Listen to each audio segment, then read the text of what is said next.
Une rencontre avec le réalisateur Reynald Alloy. La chèvre, elle fait mais et le mouton, il fait bé.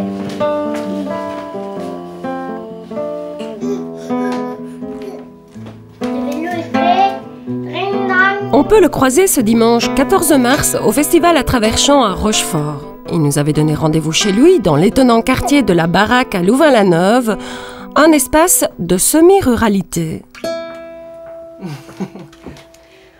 En fait, semi-ruralité parce que dès qu'on regarde par la fenêtre, on a l'impression d'être en pleine campagne, mais en fait, là, à 50 mètres, on a la Nationale 4 qui passe, et à 5 minutes d'ici, on a le centre de Louvain-la-Neuve.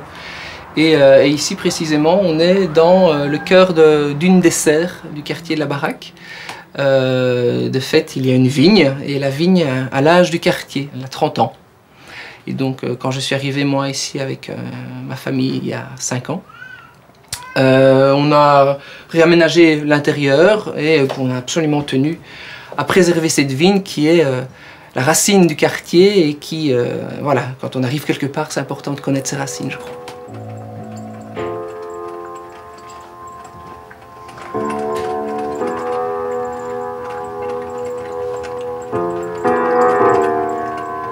Ce monsieur l'ermite là est décédé. Ce dimanche, le festival propose 2 films de Reynald Alloy, dont Odile, fille de lumière, tourné dans la région de Rochefort. Alors il y a 3 répliques dans le film. Vous allez écouter ici la première réplique. C'est pas que je suis un très mauvais dialoguiste, je sais même pas comment on dit, mais c'est que simplement j'ai l'impression que parfois il peut se passer du dialogue. Alors, il va dire quelque chose de très important. Coup de fourche, je cours.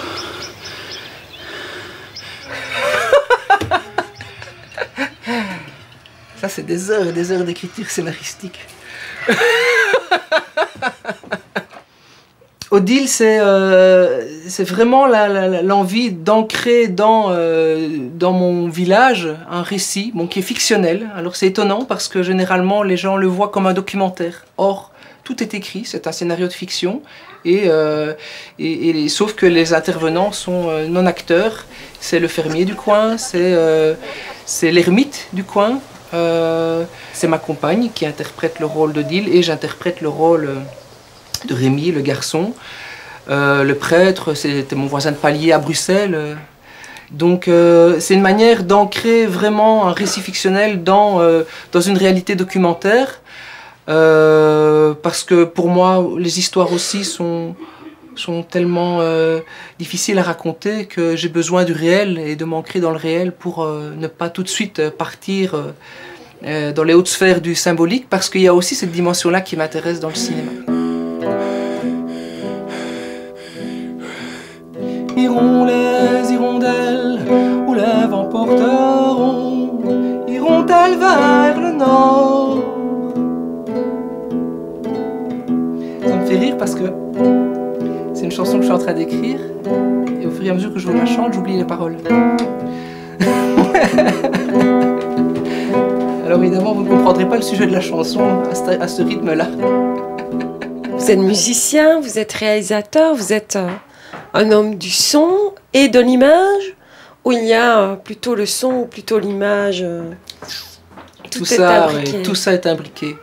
J'ai l'impression que pour moi, le cinéma est beaucoup plus proche de la musique déjà que de la peinture. Souvent, même le son, on ne le perçoit pas ou pas directement. La musique, elle agit de manière quasi inconsciente sur le spectateur. Eh bien, j'ai l'impression que l'effet du montage, le rythme dans le montage, ou bien le rythme inhérent dans un plan, c'est vraiment quelque chose de l'ordre de la musicalité. Et donc, quand je monte un film, j'ai vraiment presque une mélodie en tête, quelque chose comme ça qui doit fonctionner avec des rappels, des refrains, des couplets, hein, quelque chose de cet ordre-là au niveau de la structure.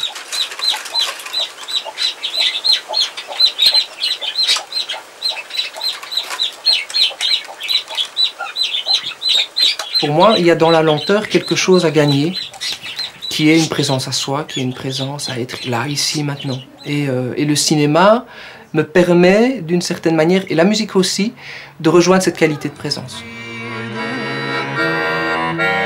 Vide, je sens la vide, presque sans lit.